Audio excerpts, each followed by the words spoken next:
However, a Crypto.com extension of support for the classic taxpayer in the Terra collapse is underway with Terra Luna Classic.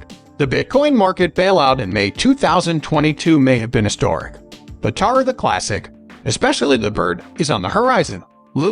Make sure to bash it out as best you can. Prior to the disaster, this business was one of the most successful in history, with an annual percentage rate that broke the $20 mark for the first time. However, Clive's account of the events that led up to this collapse is the stuff of legend. To bring back an old favorite, the Terra community just approved a plan to cut taxes by 1.2%. In other words, grease that up and smash it. Cobb is on the side of the traditional taxpayer. That's the big story that came out of it. Like, what happened to the major deals? A growing number of exchanges are entering the market alongside Binance, which brags about its trading volume. In order to reduce the overall supply, the Classic will make greater use of the taxpayer. This strategy will remain effective even when they reach the $10 billion mark. Lula general public favorite Classic. $10 billion. Are you serious? $10 billion presently, we're up to $6 trillion. Which means that a whole bunch of people owed a total of $10 billion. I think they'll keep burning till they've exhausted their stat bill for the old story. Prices for the original run at $80, which means that it will always work in some form or another. The power will be cut off, and the total amount will remain constant at $1 billion. Right now it stands at a whopping $6 trillion. $10 billion is where we need to be.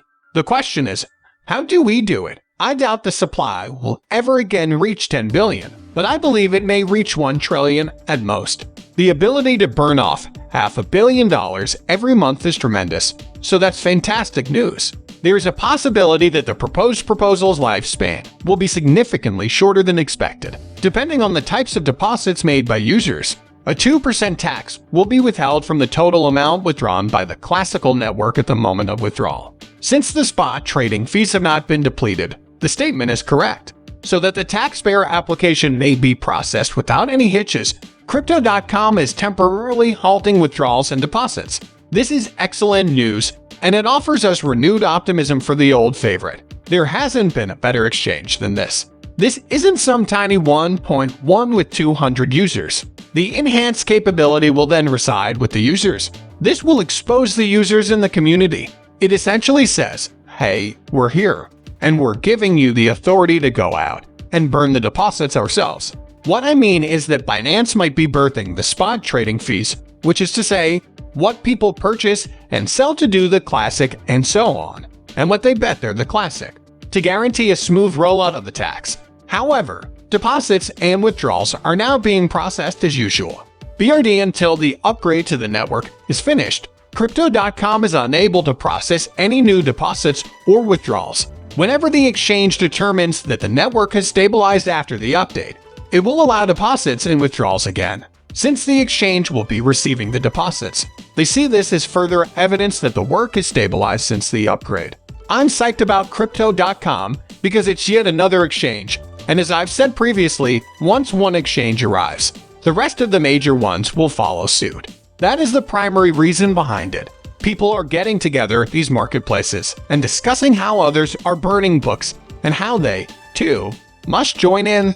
Eventually, all exchanges will rise at the same time, and some of them will be compelled to introduce spot trading.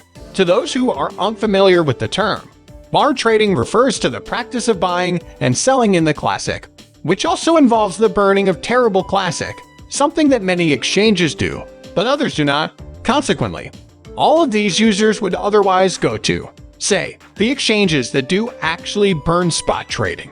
It's possible that they are squandering billions of dollars per month in spot trading, but nobody knows for sure unless they actually engage in terribly Classic trading. Having saying that, make sure you smash it out. I'd like to keep you posted on the latest burn applications until the next PSR 1.